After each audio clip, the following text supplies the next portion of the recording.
So this is kind of a new thing. I've committed to once a week going live and helping you guys answer all the questions that kind of come up in running an agency, all the challenges, all the little things, setting up campaigns, how to deal with clients, all that stuff.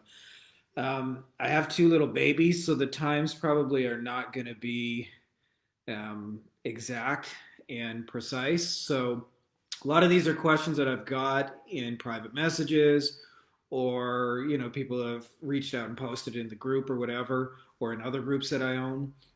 And I thought they would be really to benefit to all of us because we're all kind of dealing with these same kind of challenges. So again, I'm on Europe time. They'll probably be at weird times from the two babies, but I've got a whole list of like 10 or 20 questions that you guys are probably going to immensely benefit from.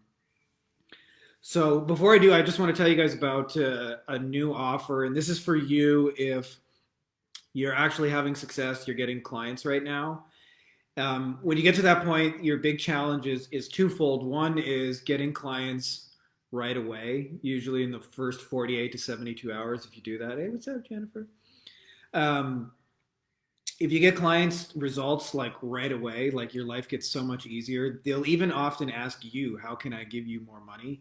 In fact, every time I've gotten a client who paid me over $100,000 in my life, it was always because I got them a result like almost immediately, and then they wanted to do something else. So I'm not saying don't run paid ads and don't run SEO, but usually those aren't things that bring results immediately. And then the other thing is when you start to have success, you can be drowning in the phone calls and the meetings and the answering your email and checking your phone. Like I know there was a time where I used to check my email, my phone, like anywhere from like 20 to 50 times a day, every day. And then the other challenge that nobody talks about is how typically you're going to retain people in your agency 3 to 6 months, and I would say 3 to 4 months is more typical, which means you're perpetually starting over. So like if you want to get out of that sales and grinding, so this new offer is it's not involving Facebook ads and webinars and funnels and SEO and all those things. And I'm not saying you shouldn't do those things, but it's just using copy and paste gratitude campaigns and then getting control of assets, which means like literally is your clients have untapped customer lists, and then just saying, hey, thank you, you're an amazing customer, that's why we want to give you this extra valuable thing. It works so fast, it's so simple, and it's so powerful. And if you want to get control of the asset, what that means for you is very, very different, which is controlling that customer list so it's your customer list. You basically never have to have meetings again, and you never have to work for clients ever again, even though you still are kind of doing the same kind of work. But you don't work for them. It's like it changes that kind of client underlying relationship. So if you're interested in that offer, we've got some details. It's in the pin post. And enough about me talking about that. Let me just get to some of the questions that have come up this week. And for the few of you that are awake already and have questions, let's answer them. So Annette asks, have you found any reporting software that saves time and provides client value? I remember when we had a little discussion about this, Annette. There's a ton of software that will save you time, and they make fancy, pretty reports. It's been my experience so that clients have no fucking idea what they actually are saying, because they're, especially if you deal with like local businesses where they don't even understand what a Facebook ad is or what an SEO ranking is. It's really Greek, and even though they look pretty, you'll spend a lot of time explaining to them. So it's been my experience that clients really only want to know four things from you, which is firstly, what's the result going to be? Secondly is how long is it going to take? Third is how much it's going to cost.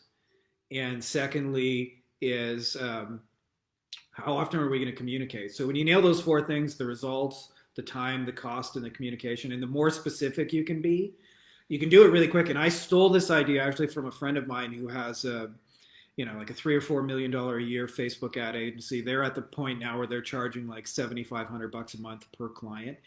And he just makes a little 5-minute screen cap video and explains all those things. So that's what we do in our agency. I don't make reports, and I don't use any software, and I don't know, because I've never found a software that can tell a client, here's exactly what to expect, here's how long. here's how much it's going to cost, and here's what we need to talk about and how often we need to talk about it.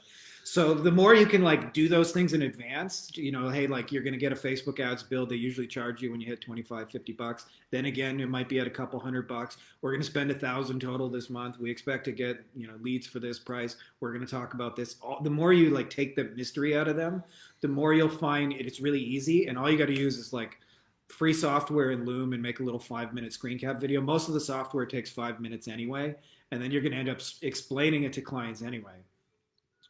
Okay. Kevin asks, what type of lead magnets are you using? I'm going to say that they don't work, says Kevin. Well, Kevin, I would strongly, strongly disagree. I've been actually had an agency since 2007. That's how long I've been doing this whole online business thing. And in that whole time, I've heard emails stopped working, Facebook stopped working, Google ads stopped working, SEO stopped working. All of them stopped working sooner or later. And what I found is it's way, way less about the lead magnet or whether they work, and more about like understanding the person on the other side. So for example, one of the lead magnets that worked really, really well in our lawyer space was I had a 26-point referral checklist. So it's just a little one page. It says, here's all the things you could be doing to generate referrals.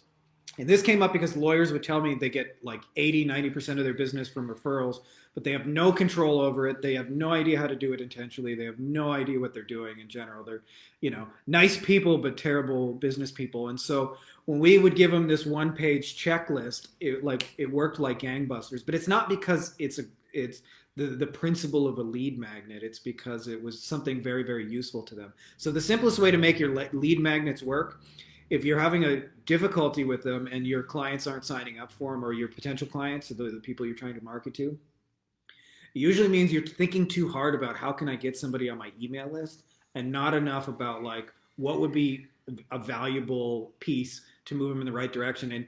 And so you do this in a way where you're not giving away the farm. One of the things I found really helps is to tell them what to do, but not how to do it. So our 26-point referral checklist, I just surveyed all the top lawyers, found all the things they were doing, but it said, like, for example, do you have a referral package you can send out to your clients? Now, of course, that most people are going to read that and answer no, but I never told you how to actually make a referral package. Now you're just aware that you don't have one and you need one. So I actually created a need for it. So you want to do that by, like with your lead magnets, is create the what, but actually you don't tell them how to do it. So it's very high level, like 30,000 foot view. So that's kind of, lead magnets do work. So you want to probably rethink your strategy. Kate says, I'm about to run my first campaign, unsure of the best way. We do electrostatic spraying. Kate, when you're usually about to run your first campaign, it's probably really scary. Like the idea that you can lose money if you're wrong is kind of intimidating. And the whole like software of it, I know because we had a kind of side conversation that you're using Google Adwords. And the platform Google Adwords is one of the easier ones, believe it or not, but it's still kind of intimidating, campaigns and tracking and all these things. What I would suggest to you is before you like push play on your campaign, because you probably have a limited budget, think about the offer. Like think about, so like what I found has worked really well in a lot of like carpet cleaning and stuff is like, hey, we'll clean one room for $49 or $99. And it automatically leads into your next thing. Like, hey, we can do this in every room in the house. And we also have an ongoing package. So before you hit go, there's usually 2 offers you want to nail. That's actually 4. Let's just go with the regular 2, which is, one is how are you going to get people to raise their hand and say, yes, I'm interested? And then as well, 2, like, what are you going to do after you give them that little intro? Like, how are you going to get them going ongoing? If you do that, then I would say just start small and start with a few keywords. Because if you just run an ad that says, like, we do electrostatic spraying, you're going to get murdered unless that's like such a super need. But I remember from talking to you that people need this in the coronavirus situation. So it's like disinfect one entire area in your office for like $99. Or $49 or $79 or whatever your pricing is, I don't know. But that would be a great way to start. And then as soon as you're there, I might say, hey, we're also giving away these little plaques that say I've been disinfected for somebody who wants to clean our entire office. So that's what I would think about. Nail those 2 offers, because even though like the platforms are intimidating, remember that the platforms are used to connect with people. So if your offer works on people, it'll work on the paid platforms. Um, Anoop says how to find Google Ads clients. Looking for anybody who wants to pay for Google Ads. Anoop, that's a seriously hard question because you're asking in a way where it's so general. You're gonna have a hard time getting anybody because I'll give you an example. Like so, obviously we niched down and did the lawyer space for many years. Even within the lawyers, there's like the beginning lawyer who works for himself and doesn't necessarily understand marketing and conceptualizes himself as a lawyer. And then there's the person who has 30 offices across one state and knows they're an entrepreneur, knows they own the business, and knows marketing, and will spend $100,000 without thinking twice. That actually, I remember the first time I was at a conference and a lawyer said, "How much is it? $100,000? Yeah, go ahead." And I remember thinking like, sorry, I'm hearing my baby girl wigging out in the next room. Um, but I remember thinking like, I don't know what that amount is for you, but $100,000, he didn't even have to think about it. So it was kind of amazing. So what I would tell you is, again, it's about your offer. It's like you're going to hear me repeat this probably a gazillion times, but specialize in somebody about something, because even within lawyers, like the guys just starting out might think spending $100 a day is like, oh, crazy, and then another lawyer spends $100,000 without thinking about it. So you want to like find a specific client you want to help. So whether you got to pick a niche first of all, and then it helps to even go a little bit deeper and then to come up with something meaningful for them. So for example, with lawyers again, I know that not all clients are created equal. So, like for them, the most highest paying clients, usually in personal injury, are motorcycle accidents and trucking accidents. And I know if I offer them leads in those two areas, they're going to be way more valuable than if I just say, like, hey, are you looking to run Google AdWords? So, that's probably step one for you. I'm not going to say that's the total thing. But when you get that piece in, then come back and I'll be happy to kind of give you more on how to do that. But before you try and like go out there and get a Google Ads client, you got to kind of know who you're for. Julius, sales have this week. Nothing seems to work. I've gone from 90 to barely 50. What caused this? Julius, in my experience, it's kind of a bad question actually that you're asking, because um, Facebook ads will fatigue no matter what you do, whether that's through competition or just people get bored of your ad. Um, so we probably need a little bit more info. But the thing about it is where most people get this wrong is you're actually acquiring 50 buyers a day, even still at your half number. And so my question is like, what are you doing to sell them that second and the third thing and keep that relationship going? Because that's actually going to be the real power, because Facebook ads can be turned off. I'm on like my fourth account now. Google ads can be turned off. When I was doing this, I think in 2010, I can remember where Google just kicked off like 80% of its advertisers overnight.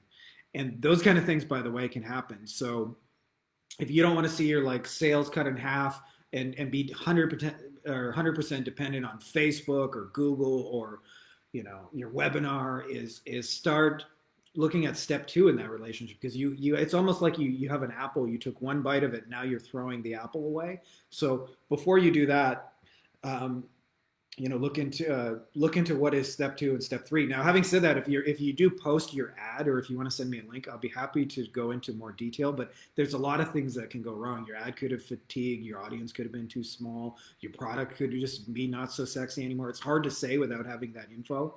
So send me that and we'll take a look. Nafis asks, what is the average retention period for lead generation service? This is a great question, Nafis. In my experience, 3 to 6 months is typical. And nobody really talks about this, but that means every 3 to 6 months, if you do lead generation services like everybody else, you're building a brand new business every single 3 to 6 months. And that is seriously hard work. And I'm not saying don't do that if it's working for you. But in my experience, so there's three parts to this that'll like help you keep people for a lot longer than that. The first is like managing expectations. And this comes up all the time where people think that they're doing a good job by a client because they're getting them cheap leads, but leads are only relative to what they expect. And those four things that I mentioned earlier, the results, the time, the cost, and the communication, like how much you guys going to talk, those are like so key. And it's really important that this happens before you exchange money. So to give you an example, like a quick story, I used to hear from lawyers all the time. I would say, what percentage of your phone calls do you convert? And they would say, I get every case I want. It's meaning like I sign 100% of everybody all the time. And if you've ever worked with a local business, you know that they're like fucking terrible at answering the phone. Like just really, really, really bad. Like they're not good at answering the phone. So I knew 100% was bullshit. Now, what most people would do when it comes to setting expectations, they would run the ads, then the ads would make the phone ring, and then the lawyer would suck at answering the phone, and then they would say, "You're not answering your phone right." And by the time you've exchanged money, it's way, way too late to do that because they'll just blame you and say, well, they're all bad leads. And you'll get into this kind of pissing match. So one of the things that I used to do is when I would hear things like that, I would mystery call the office and I'd say, oh, I was in an accident. I hurt my back. Doctors are saying this, insurance companies saying that. What do you guys think? And I would let them just screw it up. And I would record the call and then I would send it to the lawyer and say, do you still think you sign up 100% of your cases? Now, that made them more open to what would come later, right? Which is, hey, we're going to need to get better at the phone. But setting those expectations up front are really key. And then I would say the next thing is actually to go above and beyond those expectations. And most of this has nothing to do with your services whatsoever. There's an amazing book I recommend you read. It's by Joey Coleman. It is called Never Lose a Customer Again. And it's about doing like little extra touches. So for example, one of the things that we used to do when we would sign a new client, I would send an edible arrangement. So they would get these salted caramels and they would show up. And it's really amazing because edible arrangements is like blazing fast. So I would sign a client and they would hand deliver the stuff often within hours. Like 2-3 hours later, they'd be at the client's door with this welcome basket that says, hey, we were really thinking of you. It cost me about $60, including delivery, 65 maybe, something like that.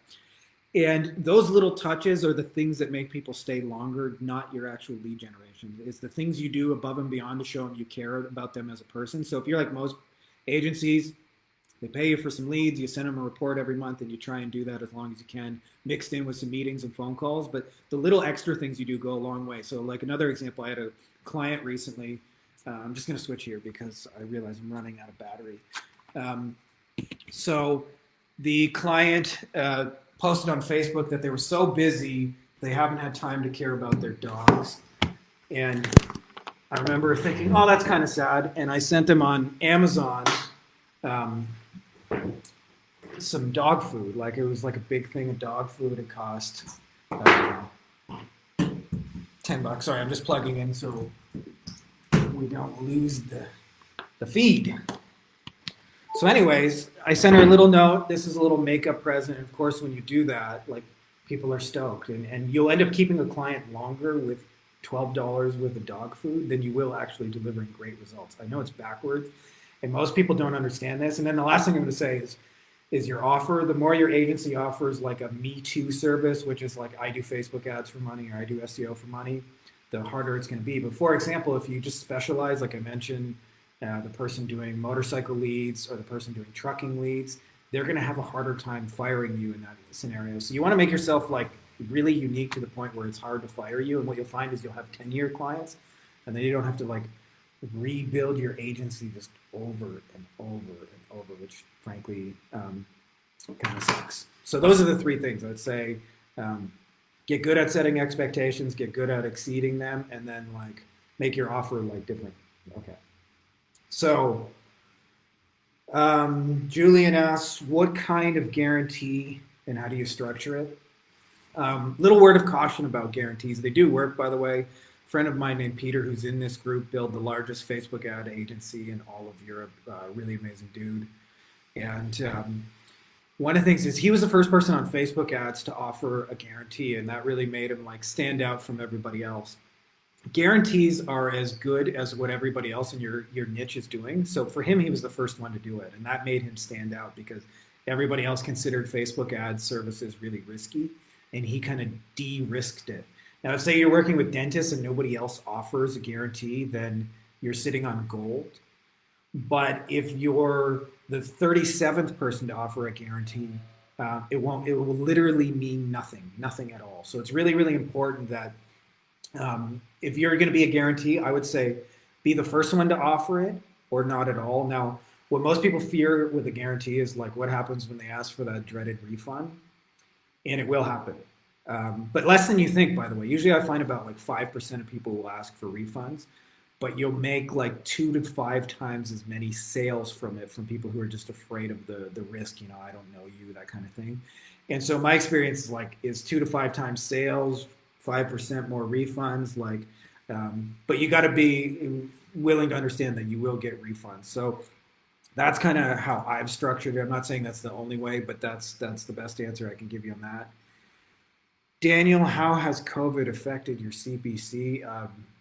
It depends on the niche, by the way. For those of us who like get to work in a lot of different niches, um, some of the health ones and the make money online have just like blown up since COVID. Like people are looking to work from home. Like if you own Zoom stock a couple of months ago, you're probably killing it right now. But for a lot of the other ones, it's gone the other direction. I'm talking the sales, which are more important than the CPC. Now, as far as the CPC, there's been kind of a little bit of an exodus where companies are getting out of Facebook. So there's some lower stuff, but I wouldn't focus on CPC. I always focus on actually getting clients and actually retaining them because you can get like vanity clicks. Like I used to see back in the day, people would have offers in the Warrior Forum, like a gazillion clicks for a penny that you could get from networks, but it never converted. So like, what's the point of getting a bunch of cheap clicks? To me, I would focus more on getting the right clicks and be less focused on the cost. Like, is this the right person coming through? Okay. SAR asks, do you tell your prices before the sales call? This is a really interesting discussion. Most people don't and leave it generally a mystery. And it kind of depends on how unique your offer is. If you have a Me Too offer, like, hey, we do Facebook ads, so does everybody else, or we do SEO, so does everybody else. Especially like when I used to do this, like when I first started in 2007, like saying I do SEO is like a really unique and rare thing. Not so much anymore. And so if your offer's a Me Too, you're gonna really hurt yourself by listing your prices in advance. Because what'll happen is people just won't get on the phone with you. They'll try and find somebody cheaper, and the few that make it to the phone will just try and nickel and dime you like nobody's business. But if you have something that's unique and stands out, like for example, I mentioned the motorcycle cases or the trucking cases, you can actually get more money and you can totally reveal your prices up front. And it actually makes the whole process a lot easier because what will happen is when they already know the price, usually you're only going to get tiny, tiny questions before they get on the phone. And the questions are usually just some form of, will this work for me in my situation? And they'll tell you their story and you go, yes or no. And that's it. And then you go, okay, anything else? All right, well, let's take your credit card and let's do this, right? So I would say focus on making yourself unique and yes, in putting your price out there upfront in advance because I don't like getting on the phone with people and trying to persuade people. And I think as the bigger and bigger you get, the more you'll see like spending a lot of time on the phone, arm twisting people is not how you want to run an agency. And it's no different if you have like salespeople because nobody talks about this. But when I first used to do this, I partnered with a guy who did web design. He did a lot of kind of like arm twisting, like pushy kind of sales tactics. And every time clients would go through buyer's remorse and they would regret it and they would be really, really hard to retain because the process with which they were sold made it difficult. So the more you can put your price up front and have them sell themselves, the better. So it might add an extra like week to 30 days in your sales cycle, but it's so worth it because they'll stay longer. And that's the real key in this whole business. Frederick, what subject lines do you see with cold outreach? So a lot of people I know are really big on the quick question. I'm not a fan of that personally. I don't like the ambiguous curiosity hook. I found that there's two ways that work really well for me personally, and I'm not saying that these are the only ways. So one of those is obviously you guys see in the new pinned post in the group, the new announcement, that just to tell them that you noticed a problem that they had. So I first learned this when I was on a forum. One of the first things that I saw that really worked really well was agencies were sending customized mailers and they would mail to people who had bad reviews on Google. And the letter that they would send in the mail had a picture of their reviews and be like, you have shitty reviews. And it worked because it was so like specialized and so personalized, and it was a problem that was legitimately costing them money. I like that same approach. If I'm cold outreaching to somebody, I don't say, hey, quick question, do you have a need for this? I like to have a more personalized, like, did you know that you had this problem right now? And if you work I'll give you an extra bonus tip. If you work with brick and mortar hate their competitors, and they're like super aware of their competitors. They know all their names. They hate them in general, and they're really envious. So if you want to like kind of alert them to a problem that'll get them motivated, you can say like, Dave, I don't know if you know this, but you're number two ranking right now to Joe, and you're losing business to Joe right now. And I don't know if you're okay with that, but I just thought you should know. Immediately, he will become motivated to want to work with you. I'm forgetting the second way of outreaching that I thought was really, really good. Um, so I guess I'll have to come back to that in a second. Sorry, Frederick.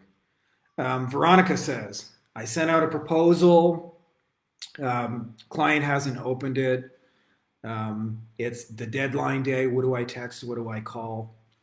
This is a loaded question, Veronica. So I'm going to give you a three-part answer because there's a lot more to this than this. So I'll tell you my favorite way. Firstly, the simple surface level answer is I like to just use a little bit of humor because more than likely they didn't watch it because they just got busy, right? Like business owners are busy.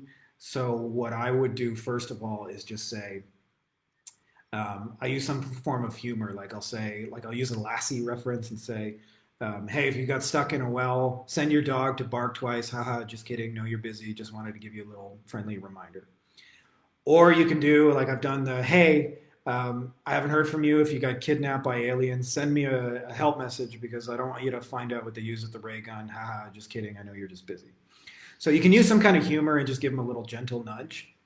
That's like level one of it. Now, level two is stop fucking doing proposals for real. Like clients hate them.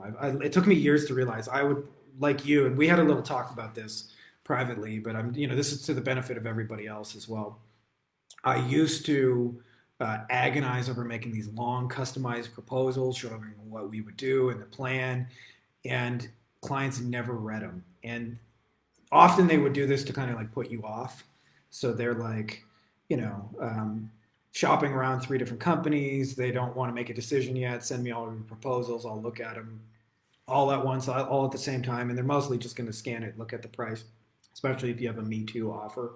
So it's really just going to come down to that. So what I found is a simpler way. If you are going to make a proposal, and I would suggest you stop doing it and find out what the real objection is. Just say, hey, like, hey, prospective client, like you won't hurt my feelings if you don't mind me asking. Like, what about it? Why are you undecided about this? Like, why would you want a proposal? Like, what about this causes hesitation in you right now? And just say, hey, you won't hurt my feelings. And what you'll find is if they give you the truth, that'll help you determine where your real issue is. But if you do need to send proposals, I've had a lot of success sending video proposals where you just make a little 5-minute screen cap video. And again, it's those four things. Here's what to expect. So here's the results we're going to get. Here's the time. Here's the cost. Here's how much we're going to talk. If that works for you, let's take the next steps. And that's basically it, is you do those four things. And the video can be 3 minutes long. And you hit all those points. It works really, really powerfully. And then the third level is, again, it comes down to your offer. If they're giving you hesitation and saying, I need a proposal from you, there's hesitation in there. And that hesitation almost always is they either don't trust you or they feel like they can get this cheaper somewhere else. And so instead of like trying to like get in that chase mode where you got to like, hey, send a proposal, is figure out how you can like make it different where it's a no-brainer. Like, and sometimes, like I said, it's just a little tweak, right? So if I send a proposal to a lawyer, I'm going to do Facebook ads for you. I'm going to chase him. But if I say, hey, nobody else is going to generate motorcycle cases for you. These are the prices we're getting. This is how much it costs to do it. Are you interested in that or not? I'm not trying to be rude to you. We're a very busy agency. We don't have time to like send proposals and chase you. If this is not for you, that's totally okay. You won't hurt my feelings. But let's not get into this. Taking a week to decide. If you want me to send you a little 3-minute recap of this phone call, just so you have a moment to think about it, I'm happy to do that. But we're not going to send you a proposal and chase after you because it's not really to your benefit either. So it's okay to actually tell clients, no, I'm not going to send you a proposal. And the stronger and stronger your offer is, the easier and more powerfully you can do that, like a Jedi boss. So I would suggest that those are the three levels. So one, use humor if you need to chase the one you got. Two, don't spend hours agonizing over proposal. But three, they're telling you something's off with your offer, and most likely what you're selling is me too and is the same as everybody else, and so they're just going to shop you on price, and that sucks when that happens. So don't let that happen.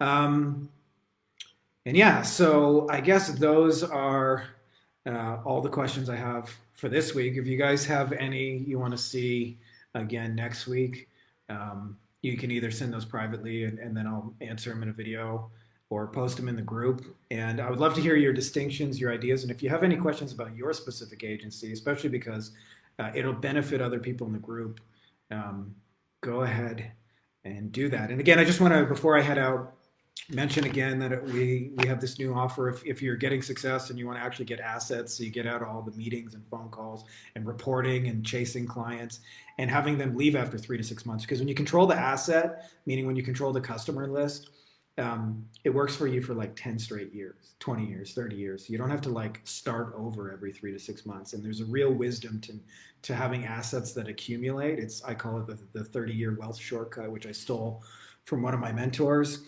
So if you're interested in doing that, we can get you your first asset as long as you have clients right now, usually within 72 hours. So it's not a big deal, but you have to be in it for the long haul. This isn't for you if you're like, feeling it out and seeing if the agency model is for you. The price of it is 10 payments of $500. We do have a pay in full discount. And if you need a scenario where you need some time to like be able to use the stuff to make some money, we can do that. So like we can space out the payments. So you pay 500 now, and then in 2 or 3 months after you've had some results, we can help you stagger those payments so you can use it that way. And you'll get all our campaigns, so it's done for you. There's no need at all to reinvent the wheel when it comes to A, getting control of the assets, and B, how to actually keep the customers happy. That's all been figured out for you. So just use it. Like I said, they're simple gratitude campaigns, but simple like really, really works. And then more importantly, it'll make you look better for your clients, because I've had clients where tried to run ads for them for like 4 months, no results, and sent a little gratitude campaign to their 25-year customer list and make them 100 grand in 3 days, right? So what do you think's going to make a client happier and make you look better when you run ads for 3 months and spend all their money and it still isn't fully dialed in because they handed you broken funnel and you haven't figured it out? Or you send a few email campaigns and it works really, really fast and they make 100 grand and they're stoked. And then of course, using what we teach you, if that's what you want to do, there's leverage in that. So the next thing you do is you just send the same thing by mail. Like, why reinvent the wheel? It worked by email, right? So if you want to get more leverage out of it, where you can actually have an agency where you actually have time to do shit while you make money, meaning you don't have to be on the phone and checking your email, then that's definitely going to be for you. So check that out. Again, it's in the pin post, or just shoot me a message if you're interested in talking over the details. Happy to answer questions. So that's all I got for you guys on questions this week. I hope that makes sense, and looking forward to doing this next week. The times will be random. But that's all I got for you guys. May the force be with you.